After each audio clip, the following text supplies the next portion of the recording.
Dhjetra student nga universitetet të ndryshme ndërkombëtare kanë ardhur për të bërë pjesë e konkursit e interpretuesve Ymer Skënderi, një nga ngjarjet më të rëndësishme artistike që zhvillohet për herë të dytë në Universitetin e Arteve.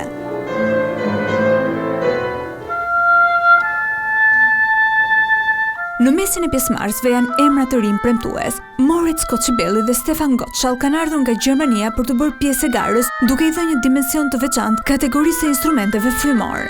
Unë jam Moritz, kam erdhur nga Gjermani për konkurs në Universitet de Art, edhe po studioj në Gjermani. Po eksperienca shumë e mirë, të gjitha universitet këtu pëlqen mua shumë.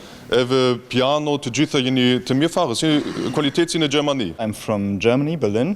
Jam nga Berlini i Gjermanisë. Kam ardhur të marr pjesë në këtë konkurs ndërkombëtar dhe për të provuar aftësitë e mia. Ndjehem shumë mirë, pasi kjo eksperiencë do të më shërbejë shumë në vitet në vijim.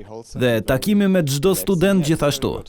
Për studentët, ky konkurs nuk është vetëm një garë, është një mundësi e artë për të integruar në skenën shqiptare, për të ndërtuar ura bashkëpunimi dhe për të hedhur hapa të sigurt drejt formimit si artist profesionist. Ne përfitojmë një eksperiencë, shohim veten, provojmë veten, shohim nivelin e të tjerëve, sidomos të atyre që studiojnë jashtë, duke qenë se ka dhe student nga universitetet të tjera të Europës.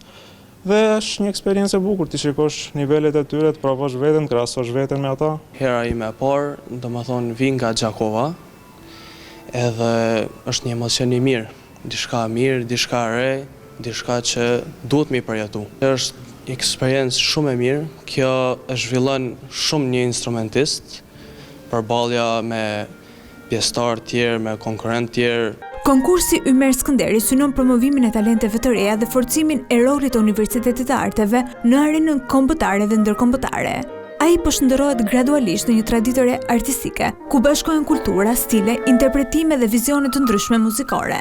Përveç vlerësimeve financiare modeste, por të kënaqshme që studentët kanë, gjëja kryesore e këtyre çmimeve që ofrojnë konkurset janë pjesëmarrja në aktivitete të rëndësishme, si të luash me orkestrën simfonike të shkollës, apo me orkestrën e OSFA-s, apo me orkestrën Teatrit të Operës dhe Baletit. Nata finale do të mbahet më 4 mars në orën 19 në sallën e koncerteve të Universitetit të Arteve.